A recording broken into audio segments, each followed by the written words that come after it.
Good morning and welcome to the Orlando Real Estate Buzz. I'm Brendan Rendo with the Homes in Orlando team at Next Home Neighborhood Realty, and joined as always by Joseph Dion of Appley Home Loans.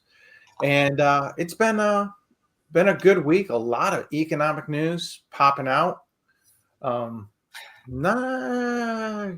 think the Fed's got a pretty easy decision for next week. What are you thinking? I feel like it's an easy decision, but I feel like the Fed might they'll make it difficult. Yep, he likes to. Anyways, let's get started. And again, welcome to the Orlando Real Estate Buzz.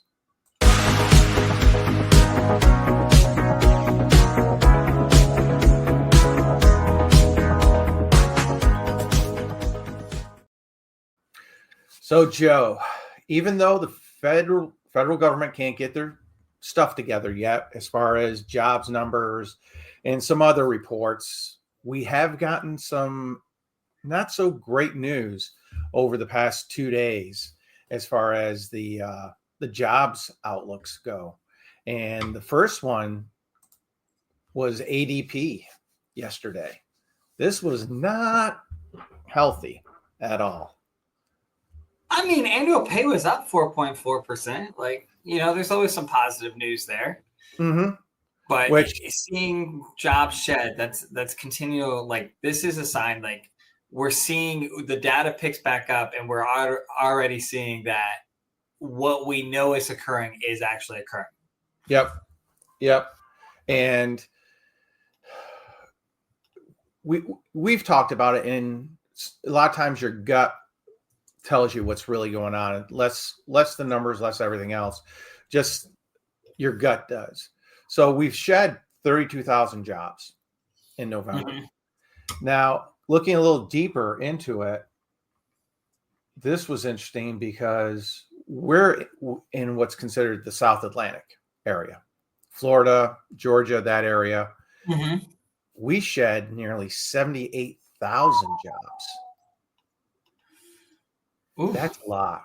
And I watched the Orlando Business Journal, and you've seen a number of layoffs announced mm-hmm. over the past 3 or 4 weeks.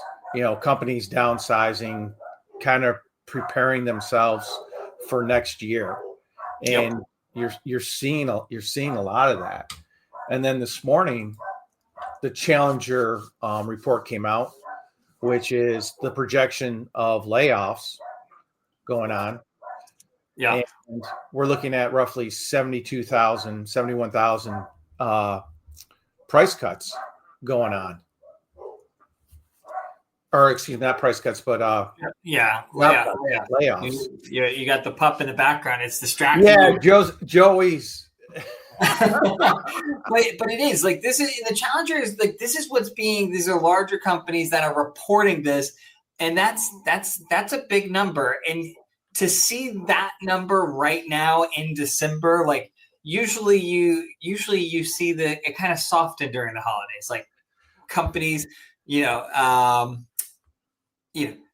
people have hearts, like they don't like to do these type of things right before the holidays, like, or in the thick of the season, like usually they hold off a little bit. So like when you see this happening and you see these larger numbers, it means like, hey, like the scales aren't that great on what's going on.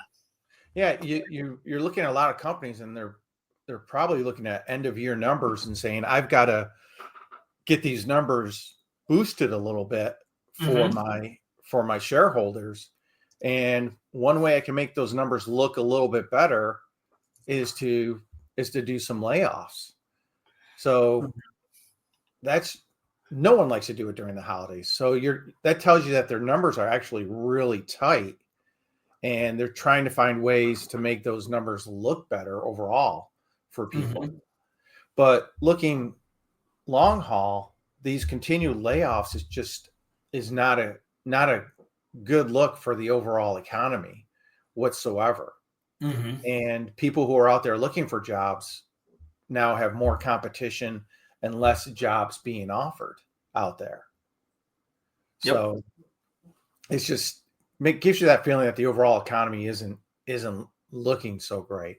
And then when we look at, the housing market and what's going on there, currently you're seeing this a lot, and you'll see it in the numbers when we look at them for Orlando this week, in that the delistings have skyrocketed.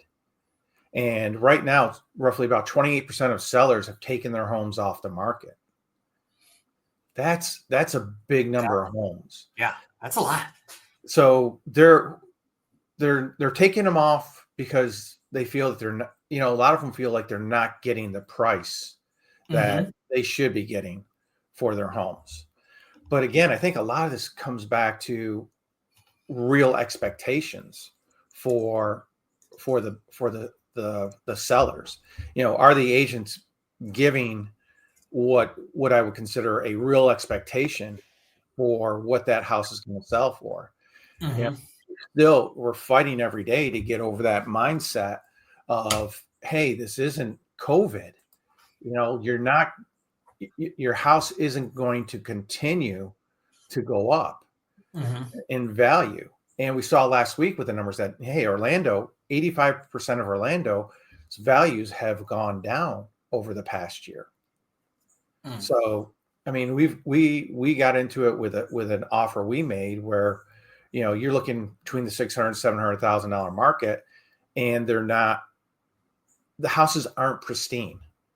For $650,000, I don't want to have to walk in and paint the house, paint the walls, because they're literally black with dirt. Yeah. And, I actually had the conversation with the agents, like, $3,000-$4,000, and this house would look totally different. It would have a totally different feel when you walk in. Well, it's like you said, like, you get this price point, and you're when we sit there and we say, like, sellers are out of touch, like we're not in COVID price point. Well, guess what? Buyers are still out of touch. That, like, we still look at these price points and we go, I do not expect to have to do this. So when you get the $500,000, the $600,000, the $700,000, the $800,000, even like some of these homes that are selling for $1 million plus, you expect to not have to walk in and be like, holy cow, this thing needs to be gutted. And those little things, like you said, like, if I walk into a house and it's a $200K house and it needs to be repainted, okay. I walk into a $500,000 home and it needs to be repainted because it's dirty. I go, well, what else are they not taking care of? Exactly. Now I assume deferred maintenance, and at a higher scale, you go, okay, well, I'm not dealing with that at this price point. I'm not stretching my budget for that. And I think that's what's going on right now. Yeah. I mean, one agent was upset because I brought up the fact that there are two AC units in the home, and they're 21 years old. Yeah.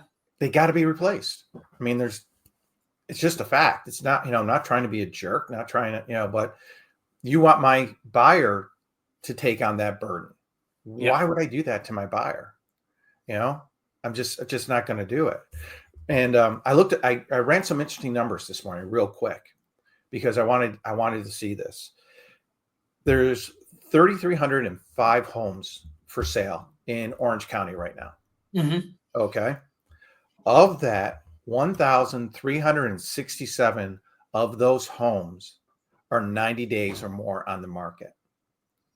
That is 41.3% of the homes in Orange County are 90 days or more on the market. Can you believe that, thinking back to just a couple years ago? Yeah, it's wild. Like, that's wild. Over 41% of the homes in Orange County are on the market for over 90 days. Yeah. And I think about this, and this is like the dichotomy of where we are. I remember us having conversations a year, like on this, like these YouTube, Facebook, whatever lives that we do on these, the weekly post, where we were like, the market and timeline has changed. Like people are still acting like you're in a marketplace that was 15, 20 years ago of timelines for listing. Well, it's kind of funny because we're starting to go back to that where, before it used to be if it was on the market for 30 days, like something's wrong, we're already past it. We were like, okay, well, with the internet, with everything, like it's 10 days, like are we lining back up that the market's changed to such a significant extent that 60, 90, 120 days is the norm? Yeah.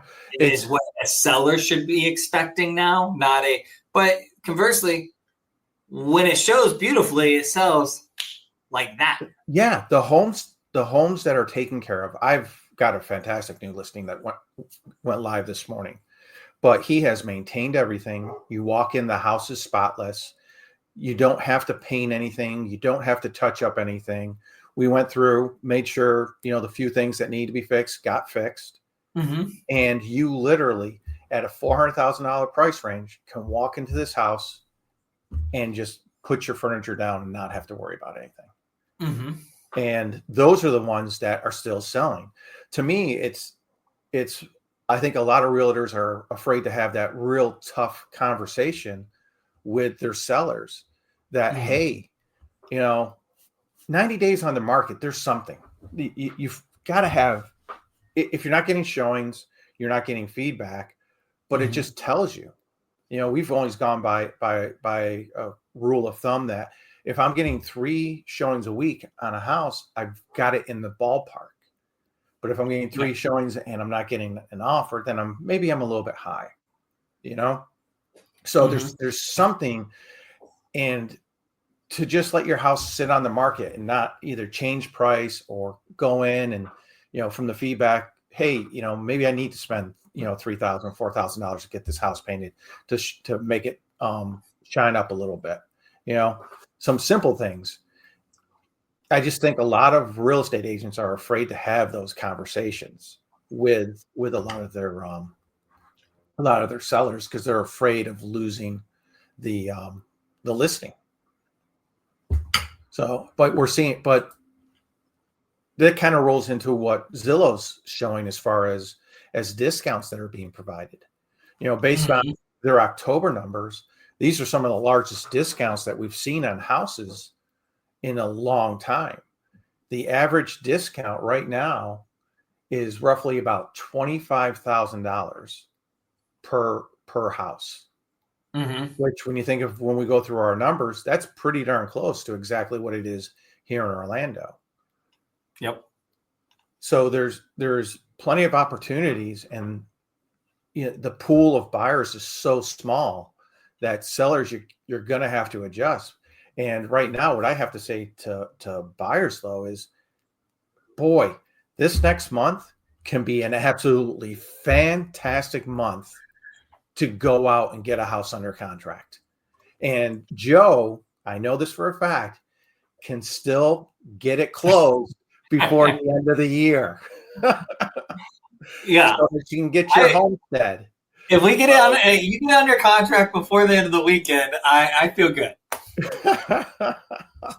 I've seen him do miracles for me. So just letting you know. Okay. He'll use some of that Christmas magic that's in the air.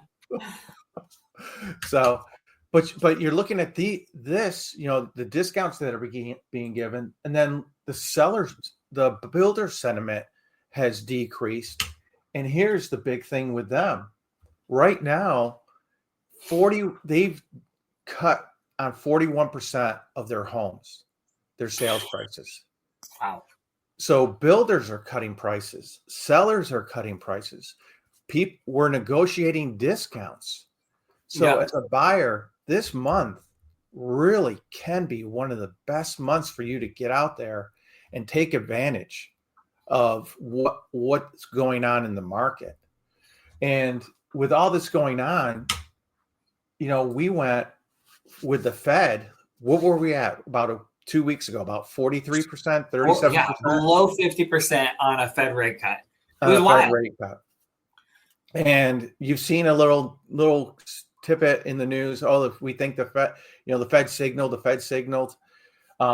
Right now, we've jumped to an 87% chance that the Fed's going to cut next week. Mm-hmm. I think it's a definite right now. I think it's a definite, especially after the Challenger report and the ADP report, that they are going to cut next week. Now, here's the problem, is over the past several cuts that we've seen, what has happened to the mortgage rates the day after? They've gone up, but this might actually be a little bit different. You know why? Because this is the first time we haven't front loaded the market's going down. Like if you take the September, if you take the last couple, rates steadily went down before the Fed cut, and then the Fed cut, and then they bounced up after. Yep. Rates are getting worse right now. Like today is where, like the last 2 days since we had a great week before Thanksgiving, leading into Thanksgiving, it was great. We were seeing everything. I mean, if you look at them, and then from Thanksgiving on, it's not been as pretty. No, we actually shot up to roughly what rates were 4 weeks ago. Yesterday was interesting because yesterday it dropped to about 4.05 on the 10-year. Yep. So you had that little bit of window where I don't know if did they pass the rate cuts through to you, or they kind of like all sit and like, They kind of sat because, for good reason. Look what it did today. Yep. We're back up to where we were 2 days ago, that 4.110. And you watch what's going on around the world with, especially right now, Japan and the Japan interest rates. That Japan arbitrage play is gone. It's it's gone. And that's hurt a lot of people really, really bad. So even with rates sitting where they are, I'm still telling my buyers, guys, we can take advantage. If we can generally get the seller concessions that we want to get, plus get a price reduction as well. So if we need to, we can go to you and say, Joe, hey, what if we take 1% of our seller concession and use that for a buy down? How, can that help us out? Will that help bring things back? So, there's so many ways to maneuver the numbers together as a team that we can really make it attractive for a buyer right now. Yeah. And when you look at that inventory that's sitting, when you've got 13 or almost 1,400 homes in Orlando that have been sitting for 90 days, use it to your advantage, because a lot of these sellers are just, not everybody wants to delist their home. They obviously want to sell it. So take advantage. I mean, most of these homes, you got to remember, still have anywhere from a 30 to 40% appreciation value from when they bought it. Yeah. Unless they bought it within the past couple of years, most people are looking at anywhere from a 30 to 40% appreciation. So if they're looking at that 30 to 40% appreciation, hey, you know what? They may walk away with a 30%, profit, as opposed to a 35% profit. Better than no profit at all and having to sit in your home, or in a lot of cases, these are people who have moved for either relocation reasons, family reasons, and they're now sitting with 2 mortgage payments on a home, which is absolutely nuts. No one wants to carry 2 mortgages whatsoever. So let's get into our Orlando numbers for the week. I mean, they don't look good, but we also had a holiday. Yeah. So kind of take it with a grain of salt. We've dropped down to 296, which is an extremely low level. But again, it was a short week. But here's the big thing. We had talked about the number of sellers taking properties off the market. We decreased 183 listings. So that tells you that people aren't listing homes. People are taking homes off the market. So the number of homes that are out there is less and less. Then the condos, I mean, my gosh, we dropped to 73. Oh, I just hate talking condos whatsoever. Really do. But their inventory dropped a little bit as well. So, then we get into, months of inventory. So even with less homes on the market, The months of inventory is almost up to 7 months now. Mm-hmm. That's complete buyer's market. And then look at this over 10 million or over $1 million. They're almost 11 months worth of inventory right now. And I do, I think I've mentioned before, I do draw inspections for a lot of the investors. And everything I've done recently has been in the Winter Park, College Park area for new builds. And everything is $2 million and up. And I don't know if you've seen the builder. He builds a beautiful home. It's Lou. He's from Brazil. Liu, Oh, yeah. I believe was what it is. But I get his emails, and I believe he's got 10 or 12 homes that are completed and sitting on the market. Can you imagine the carry that he has on those notes? Ow. Ow. Yeah. That's all I can say. Ow. Ouch. I do not want that. Then when we get to the original list to final list price, down $29,000. What did Zillow say the average is? About 25,000. Yeah. So we're right in that ballpark. And look at this, the original list to sales price. We actually dropped below 92% down to 91.72%. Yeah. So people are negotiating. They're giving that, they've got that room in there. And you look at here, it is over 1 million, 85%, on average, a 15% discount on their home to sell their home. That's huge.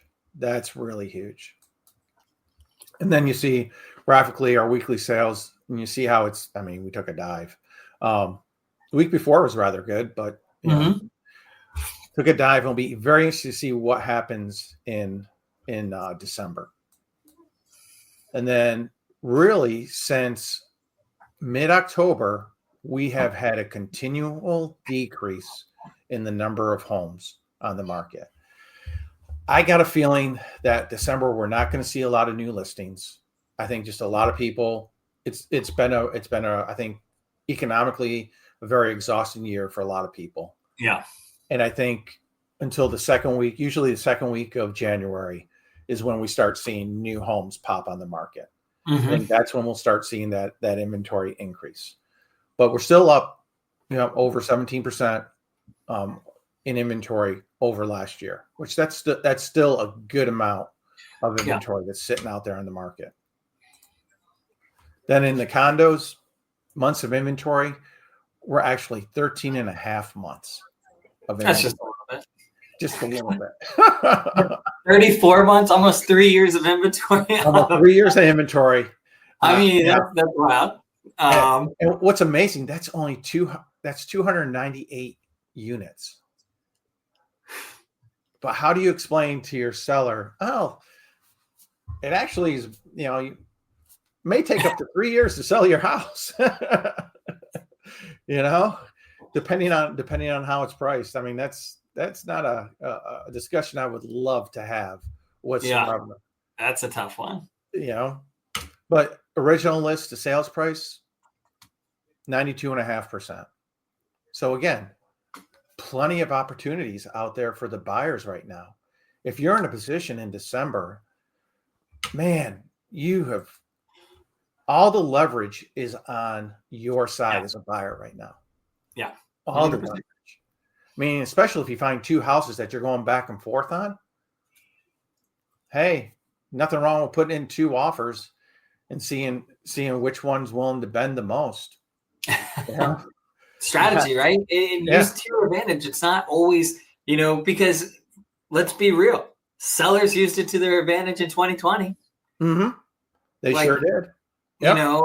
And that's something to use to your advantage now as a buyer. Like there's so many different strategies and ways. And I remember, 5 years ago being like, sellers being like, we want no inspection contingency, no appraisal contingency. You're going to do this over ask price. You're going to do this.